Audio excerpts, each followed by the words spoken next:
Left lobe है, ये right lobe है। जो राइट लोब है वो हमारे पास बड़ा लोब होता है। एनाटमिकली राइट लोब में हमारे पास दो और लोब्स होते हैं, इसको बोलते हैं कॉर्डेट और इसको बोलते हैं कॉर्डेट। ये हमारे पास एनाटमिकली राइट लोब का पार्ट होता है। जो लेफ्ट लोब होता है हमारे पास छोटा होता है। अब हम लिगामेंट्स की बात करेंगे। ये फैल्सीफॉर्म लिगामेंट है। फैल्सीफॉर्म लिगामेंट ऊपर की तरफ कंटिन्यू हो जाता है, इसको हम कॉर्नर लिगामेंट बोलते हैं। जब ये एजेस पे आते हैं तो इसको हम बोलते हैं ट्रायंगुलर लिगामेंट दोनों तरफ, और फिर ये दोबारा से कॉर्नर लिगामेंट होता है। Right left corner ligament and triangular ligament, दो और लिगामेंट होते हैं। इसको हम बोलते हैं लिगामेंटम विनोसम और इसको हम बोलते हैं लिगामेंटम टीरीज।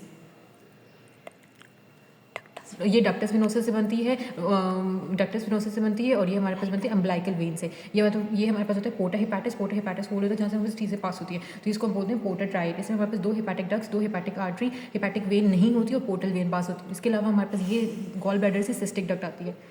सिस्टिक डक्ट होती है, ये बाइल डक्ट होती है। ये बाइल डक्ट, जब सिस्टिक डक्ट और कॉमन हेपाटिक डक्ट ओपन हो जाती है तो हमारे पास बाइल डक्ट बन जाती है। ठीक है।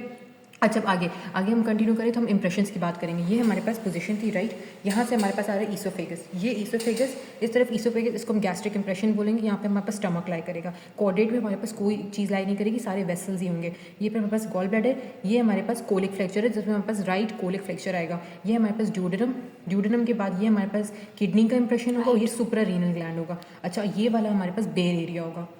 That's it.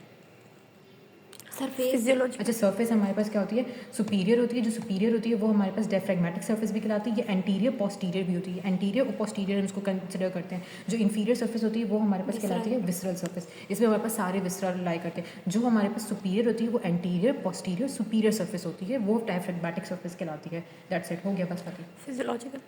फिजियोलॉजिकल, हाँ फिजियोलॉजिकल देखा जाए तो जो राइट लोब है, हम लोगों ने एनाटमिकली राइट लोब में कॉर्डेट और कॉर्डेट लिगामेंट रखा था, ये एनाटमिकली था। बट फिजियोलॉजिकली ये दोनों जो हमारे पास लिगामेंट्स नहीं, जो हमारे पास लोब्स हैं, ये हमारे पास physiologically they are part of left lobe. That's it.